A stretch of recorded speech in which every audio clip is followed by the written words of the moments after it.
जय श्री गजानन माऊली. सर्वांचं स्वागत आहे गृहिणी स्पेशल मराठीवर. आजचा दिवस तुम्हाला खूप चांगला जाऊ देत हीच महाराजांच्या चरणी प्रार्थना. अगोदर मी हे पोळ्या ठेवण्यासाठी केलेलं होतं. आता खराब झालं. एक गेले 4-5 महिने वापरलं मी हे आणि त्याच्यानंतरच आता म्हटलं चला व्हिडिओमध्ये दाखवावं तुम्हाला की कशा पद्धतीने केलं. कारण विकतचं जर घेतलं तर विकतची ही जी बाजू आहे सर्वात खालची ही पातळ असते, अगदी एकेरी असते. त्याच्यामुळे खालची पोळी आहे ती जशी एरवी आपण रुमाल टाकणं काय आणि हे टाकणं काय एवढा काही फरक पडत नाही त्याच्यामध्ये, कारण पातळपणा खूप असतो त्याच्यामध्ये. आता हे पण पातळ झालं, खराब झालं हे. तर आता दुसरं शिवलं मी काल रात्री आणि धुवून वगैरे ठेवलं. ते कशा पद्धतीने शिवलं ते समोर दाखवतेस तुम्हाला. हे स्वच्छ धुतलं. आता याच्यामध्ये पोळ्या ठेवायच्या या पद्धतीने. बऱ्याच वेळा असं होतं की आता उन्हाळा सुरू झाला की समजा पोळ्या आपण डब्यामध्ये ठेवल्या, या पद्धतीचा डब्बा आहे स्टीलचा. तर याच्यामध्ये जर पोळ्या ठेवल्या आणि रुमाल वगैरे काही अंथरला आणि त्याच्यावर पोळ्या आपण ठेवतो तर त्या आणि झाकण ठेवलं, झाकण लावलं की त्या घामाळतात. घामाळल्यानंतर त्या खावाशा वाटत नाही, जीवार येतात. आणि इतर वेळी पण जी सर्वात खालची पोळी आहे पहिल्या नंबरची ती पोळी खायचं जी कंटाळा येऊन जातो, कारण त्याचा थोडासा वास पण येतो आणि खालून ती थोडीशी वेगळीच होऊन जाते रुमाल किंवा असं पातळ कपडा अंथरला तर.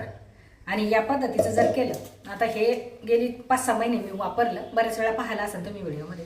तर सर्वात खालच्या पोळीचा वास पण येत नाही, पोळी पण चांगली राहते. आणि विकतचं घेतल्यानंतर एवढा फायदा नाही होणार असं मला वाटतं. घरी केलेलं केव्हाही चांगलं.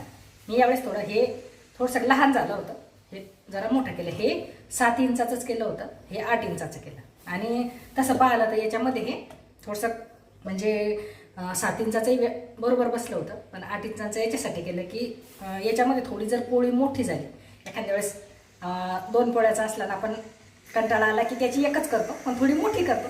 तर तशी जर पोळी केली त्याच्यामध्ये बसत नव्हती, त्याच्यामुळे हे थोडं मोठं केलं. तर हे अगोदर तुम्ही आता पाहून घ्या कसं केलं. तर त्याच्यानंतर मी तोपर्यंत पोळ्या करून घेते.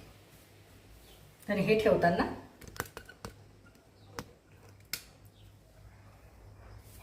आता ह्याच्यामध्ये असं जर ठेवलं तर असं वाटेल की मोठं आहे, पण एकदा व्यवस्थित ते बसलं.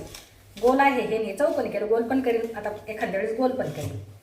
तर हे आता व्यवस्थित झालं. हे जे केलेलं होतं मी, याची ही जी बाजू आहे ही कमी घेतली होती आणि ही आता याची वाढवून घेतलेली आहे, म्हणजे हे डब्याच्या वर आलं. नाहीतर याच्या साईडनं अशी पोळी याला लागायची डब्याला. तर आता ते लागणार नाही. तर हे असं व्यवस्थित बसून घेतलं. लांबी घेतलेली आहे 28 इंच आणि रुंदी घेतलेली आहे 9 इंच. तर सध्या जास्तीची घेतली, नंतर ज्या साईडच्या बाजू आहे त्या कट कराव्या लागतात. शेवटी नंतर पण समजा याचं माप दाखवते मी तुम्हाला. तर या मापाचे घ्यायचे आहे 4 आणि त्याच मापाचे फम घ्यायचे आहे 2. माप एकच ठेवायचं, कपड्याचं पण आणि फमचं पण. खाली कपडा टाकायचा, त्याच्यानंतर मध्ये टाकायचा आहे फम आणि त्याच्यावर परत कपडा टाकायचा. दोन्ही पण याच पद्धतीने करून घ्यायचं आणि 4ही बाजूने शिलाई करून घ्यायची. त्याच्यानंतर साईडची बाजू आहे ती कट करायची. कट केल्यानंतर याचं जे माप उरलेलं आहे आता ते आहे 26 इंच, म्हणजे 2 इंच जवळपास कमी झालं. 26-26.5च्या जवळपास येतं ते. आणि रुंदी येते 8 इंच. त्याच्यानंतर आता याला गोट लावायचा. तर अगोदर खालची साईड शिवून घ्यायची, त्याच्यानंतर या पद्धतीने फोल्ड करून हे पण शिलाई करून घ्यायची याच्यावर. छान असा गोट तयार झाला. शेवटच्या साईडनं वेगळ्या रंगाचा लावला मी. गोट झालं, शिलाई झाली. आता जोडताना अधिकचं जे चिन्ह आहे त्या पद्धतीने करायचं, जेणेकरून खालची जी बाजू आहे सर्वात खाली जे पोळ्या आपण ठेवणार आहोत तर सर्वात खालची बाजू ही जाड होते याने.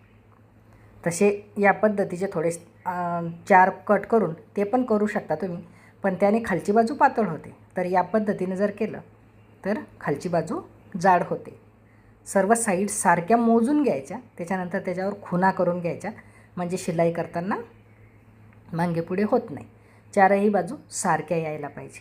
आता मधला जो भाग आहे तो परत जोडून घ्यायचा शिलाई करून. चारही बाजू त्याच्या जोडून घ्यायच्या.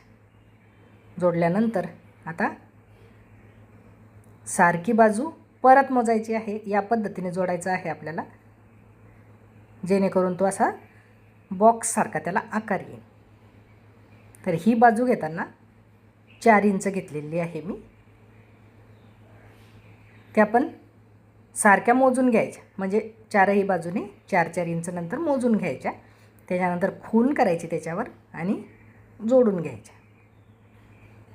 चारही बाजूने बरोबर 4-4 इंचावर ती शिलाई यायला पाहिजे. जोडताना या पद्धतीने जोडायचं आणि चारही बाजूने सारखंच, म्हणजे शिलाई एका साईडनंच यायला पाहिजे, म्हणजे तो बॉक्स चांगला दिसतो. या पद्धतीने जोडल्यानंतर छान असा बॉक्स तयार होऊन जातो.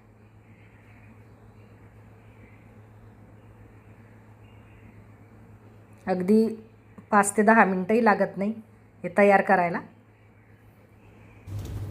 पोळ्या ठेवल्या, पोळ्या झालेल्या आहे आणि आता हा डब्बा मोठा आहे, एवढ्या पोळ्या काही लागत नाही, त्याच्यामुळे वर आले नाही. तर पोळ्या अशा छान झाल्या. त्याच्यानंतर हे असं झाकण ठेवलं.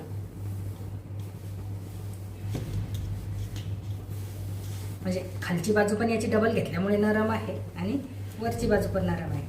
तर आता ह्या घामाळत पण नाही, याला घाम पण येत नाही आणि नरम पण राहतात. आणि झाकण ठेवलं की एक संध्याकाळपर्यंतही म्हटलं तरी ह्या चांगल्या राहतात, एवढं टेन्शन नाही बोलायचं.